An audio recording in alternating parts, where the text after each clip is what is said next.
Bienvenidos a este estudio del libro de Apocalipsis o Revelación. Apocalipsis es el último libro del Nuevo Testamento o Nuevo Pacto.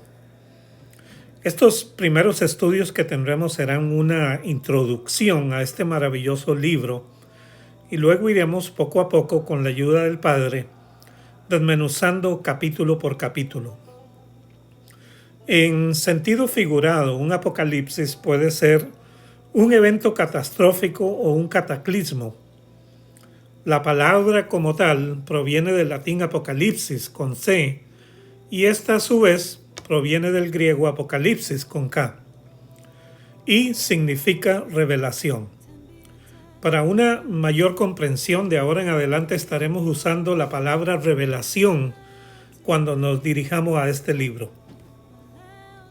También es importante que cada uno de nosotros, por nuestra propia cuenta, leamos el libro de Revelación desde el capítulo 1 hasta el último capítulo, el 22, 1, 2 o hasta 3 veces para que pueda irse familiarizando con su lenguaje y con los temas que aquí vamos a tratar. Solamente léalo, sin intentar entenderlo todo, y le recomiendo hacerlo en privado cuando no tenga interrupciones para que mientras lo lee pueda asimilar su lectura de una manera más provechosa. Debemos acercarnos a este libro con una actitud de aprender y asimilar los misterios y enseñanzas que Dios tiene para nosotros, y para ello es recomendable poner de lado las interpretaciones que ya tenemos establecidas para que así todos podamos empezar de cero. Que iniciemos este viaje con la mente clara y un espíritu dispuesto a recibir todo lo que el Padre nos quiere revelar. El libro de Revelación es, sin lugar a dudas, el libro de las Escrituras que más nos llama la atención y a la misma vez el libro que más evitamos leer, quizás por su contenido o por su así llamada dificultad de entenderlo, y también porque algunas personas sienten temor de leerlo. Honestamente les digo que todos esos pensamientos son infundados y no hay ninguna razón para tener temor de leer este libro. Al contrario, por medio del Apocalipsis vamos a entender mejor las Escrituras, vamos a entender mejor el Nuevo y el Antiguo Testamento. Vamos a empezar diciendo que Revelación es un libro de carácter profético. Fue escrito por el apóstol Juan en el primer siglo, cerca del año 90 después de Yeshua. Sin embargo, la mayoría de los eventos que en este libro se describen deben cumplirse, por así decirlo, al final de los tiempos. El libro de Revelación fue escrito en idioma simbólico, usando la mentalidad y figuras de la época de Juan, pero presentando hechos de siglos futuros lejanos. Por eso este libro es difícil de entender hoy en día, sobre todo para aquellos que no están familiarizados con lo antiguo. Perdón.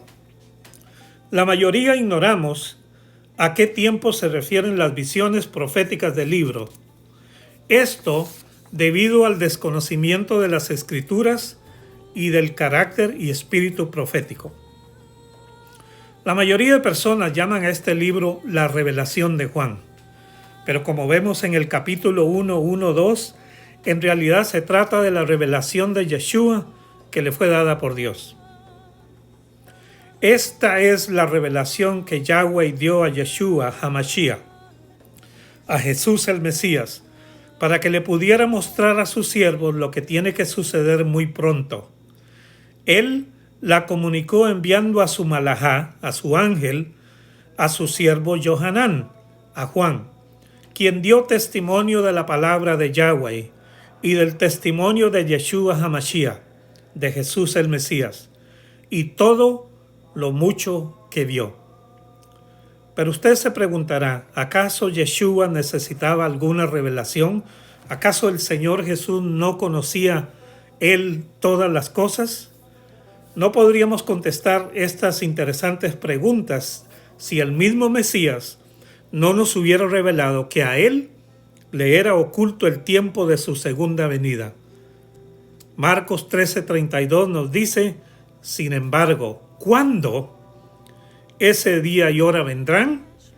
Nadie sabrá, ni aun los malachim o ángeles del cielo, ni el Hijo, solo el Padre. Por lo visto, Yeshua, por su naturaleza humana, recibió ciertas limitaciones humanas, pero cuando Él ascendió al cielo, luego de haber resucitado, entonces el Padre le quitó esa limitación, revelándole todos los misterios divinos. Revelación es un libro considerablemente grande en cuanto a su contenido. El libro revela mayormente detalles concernientes a la segunda venida de Jesús, del Mesías, pero aparte de esto, revela también otros eventos que deben suceder muy pronto. Por ejemplo, el libro revela lo relacionado con la historia de la congregación o iglesia, como todos la conocemos, aquí en la tierra y el juicio sobre ella. Revela también lo concerniente a la condición de la congregación de la iglesia en el cielo.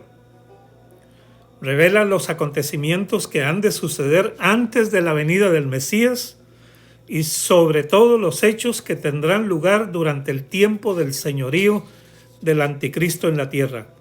También revela la particular revelación de Yeshua al mundo en su segunda venida, durante la guerra del Armagedón, en el tiempo de la destrucción de los reinos de este mundo y la instauración del reinado milenial de Yeshua en la tierra.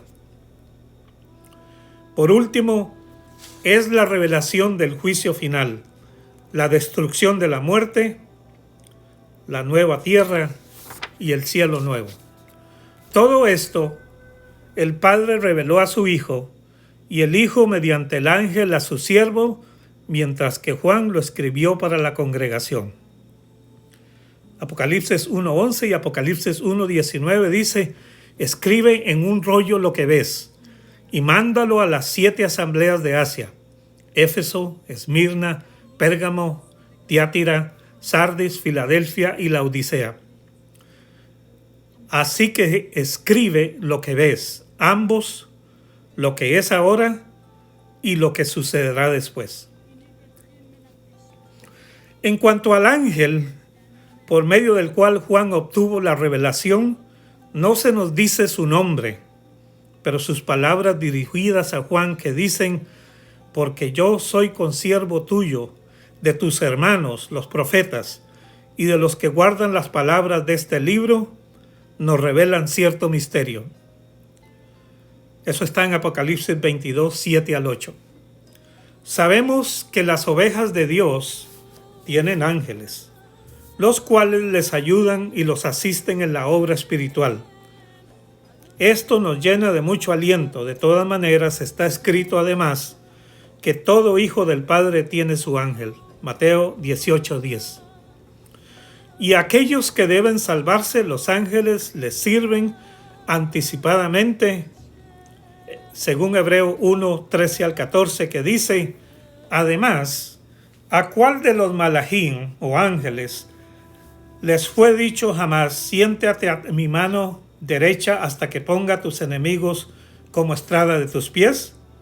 ¿No son ellos simplemente ángeles? ¿No son ellos simplemente espíritus que sirven, enviados a socorrer a aquellos a quien Yahweh Dios salvará? De todo esto aprendemos que la actividad angelical es muy grande, de gran alcance en los asuntos espirituales, siendo probable que este ángel que le reveló a Juan todos los misterios haya sido el principal sobre todos aquellos ángeles, siervos de los santos, ya que el Señor precisamente a él le encargó comunicar tan elevada revelación a Juan. Podemos decir entonces que el Señor nos reveló todo lo que es necesario saber concerniente a su segunda venida. Los hechos, dice Apocalipsis, sucederán en breve, pronto, lo cual tan solo en el libro de Revelación se menciona hasta 7 veces. En Apocalipsis 1:3 dice, porque el tiempo está cerca. En el 3:11 dice, he aquí, yo vengo pronto. En el 22:6 dice, Él mostró a sus siervos las cosas que deben suceder pronto. En el 22:7 dice, he aquí, vengo pronto. En el 22 dice, porque el tiempo está cerca. En el 22:12, he aquí, yo vengo pronto. Y en el 22:20 dice, ciertamente vengo en breve. Debemos hacer aquí una aclaración con estas palabras de que el tiempo está cerca y que deben entenderse según el tiempo del Padre y no según el tiempo de los hombres. Para nosotros pronto puede significar un día, pero para el Eterno ese pronto puede significar miles de años. Segunda de Pedro 3:8 nos dice, además, queridos amigos, no ignoren esto con el Adón, con el Señor. Un día es como 1000 años y 1000 años son como un día para Él. Y en el Salmo 94 nos dice, porque 1000 años a tus ojos es como el día de ayer que ya ha pasado. Sin embargo, las promesas del Señor, de todos modos, significan aquello que en las promesas se prometen. O sea, que Dios no va a estar postergando sus juicios para la eternidad. Él va a cumplir lo prometido y vendrá pronto. Si ese pronto tuvo un gran significado en los tiempos en que estos misterios y hechos le fueron revelados a Juan, hoy indiscutiblemente estamos en el umbral del regreso del Señor. Algo interesante es que el libro mismo nos urge a nosotros, sus discípulos, a la lectura de Revelación. En el capítulo 1, versículo 3 dice, benditos sean los que leen y los que oyen las palabras de esta profecía, con tal que obedezcan las cosas escritas en ella. El Señor considera benditos aquellos que leen, oyen y asimilan en sus corazones este libro profético, queriendo con ello invitarnos a interesarnos en su lectura y en su contenido. En general, el libro de Revelación contiene más promesas, galardones y bienaventuranzas o bendiciones más que cualquier otro libro de la Biblia. De las así llamadas bienaventuranzas, tenemos hasta 7 en el libro de Revelación. En el capítulo 1, versículo 3 dice, bendito el que lee y los que oyen. En el 14:13 dice, benditos los muertos que mueren en el Señor. En el 19:9 dice, benditos los que son llamados a la cena de las bodas del Cordero. En el 16:15 dice, bendito el que vela y guarda sus ropas para que no ande desnudo y vean su vergüenza. En el 20:6 dice, benditos y santos los que tienen parte en la primera resurrección. En el 22:7 nos dice, bendito el que guarda las palabras de la profecía de este libro.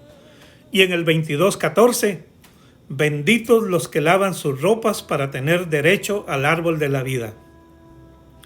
Este libro no solo contiene eventos pasados, lo cual tal vez no nos interesa mucho, pero contiene acontecimientos futuros que el mundo entero espera. Contiene también nuestro propio futuro y lo más importante es que contiene la segunda venida del Mesías. El libro de Revelación, como ya dijimos, está lleno de símbolos, pero también está lleno del uso de los números. Y para ir entrando un poco en la comprensión de su lectura, a continuación vamos a estudiar el significado de los números en las Escrituras. y en su carácter y espíritu profético.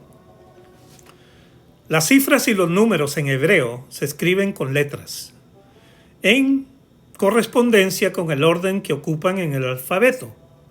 Para nosotros, sin embargo, el número tiene un sentido muy distinto del que tenía para el antiguo Israel bíblico.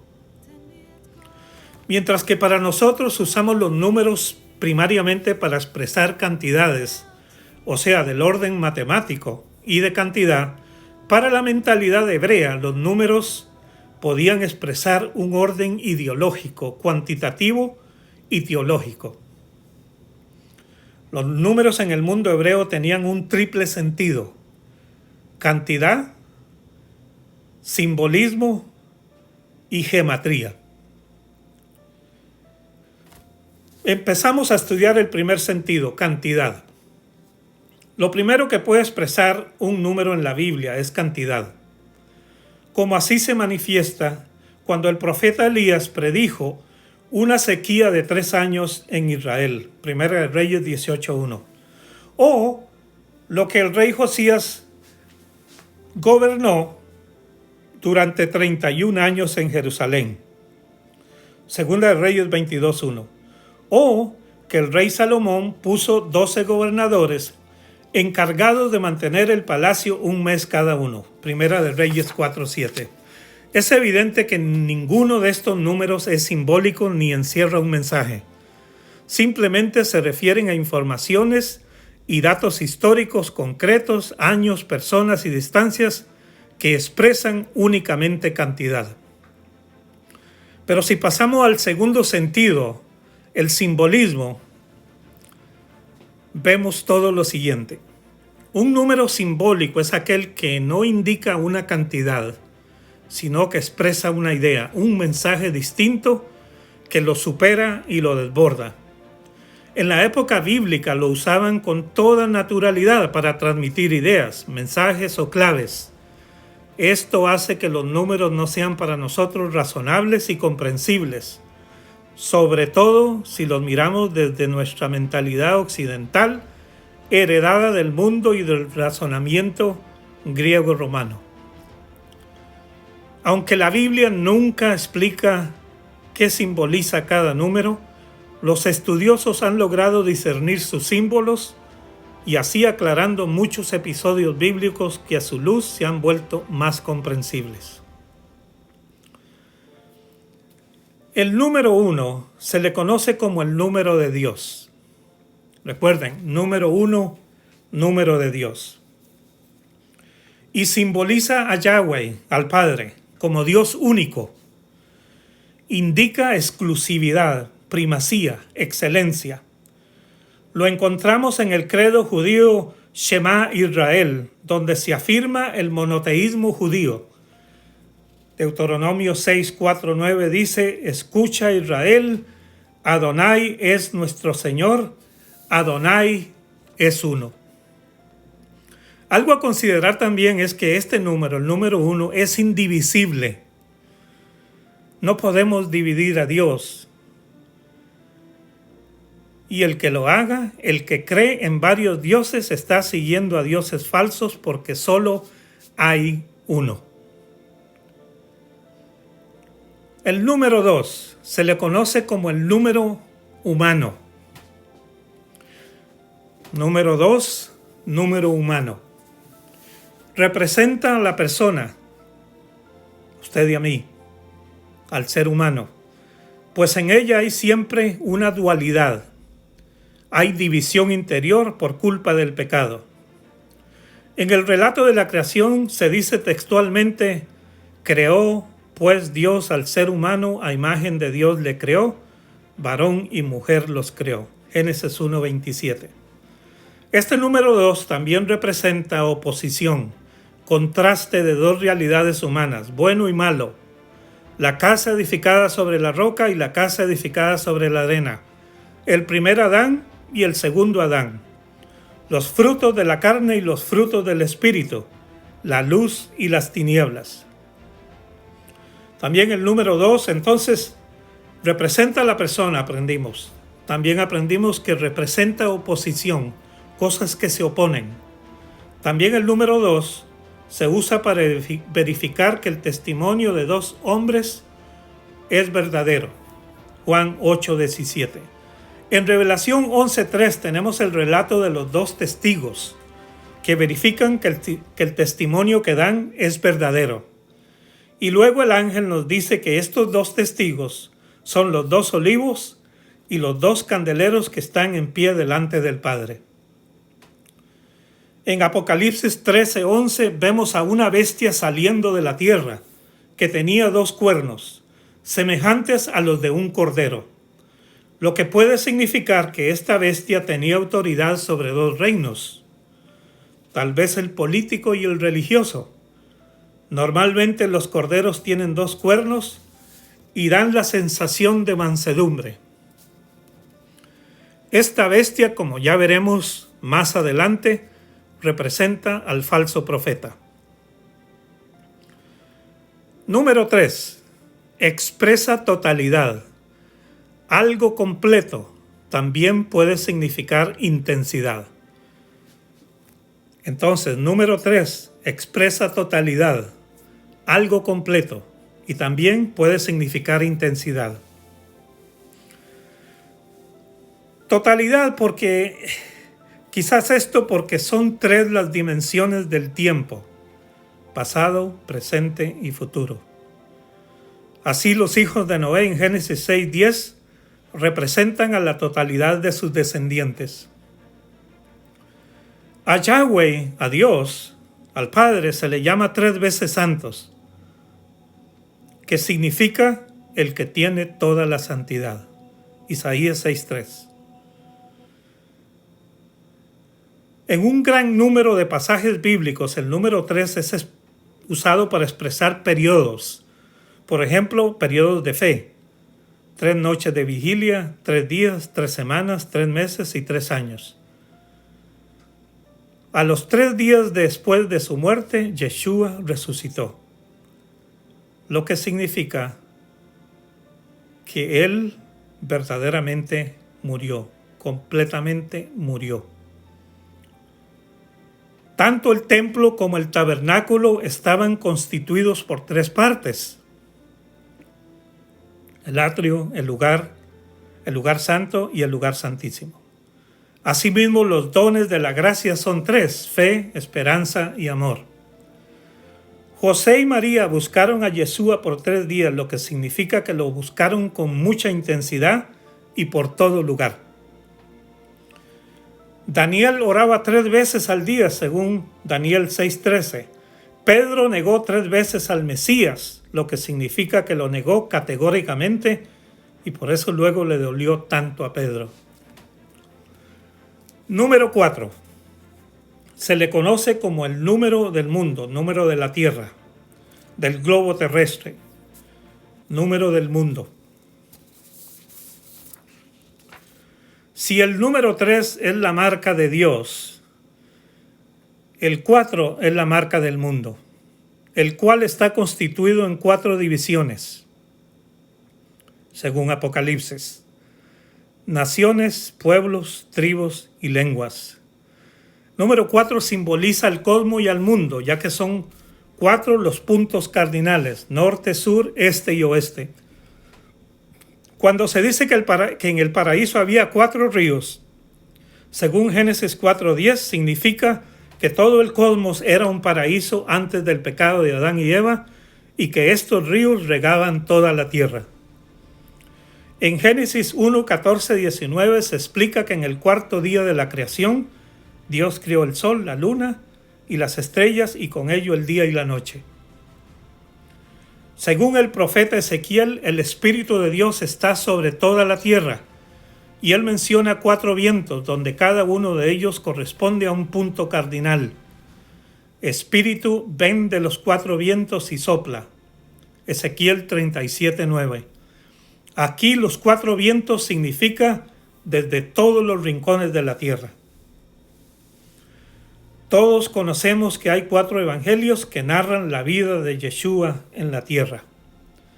En Marcos 4:3-8, en la parábola del sembrador, Jesús menciona que hay 4 tipos de tierra: la que está junto al camino, la que tiene muchas piedras, la de los espinos y finalmente la buena tierra. En Apocalipsis 4:6 se menciona 4 criaturas vivientes. Estos son un orden exaltado de ángeles cuyo propósito es principalmente el de la adoración. Estos son muy similares a los seres vivientes en Ezequiel 10.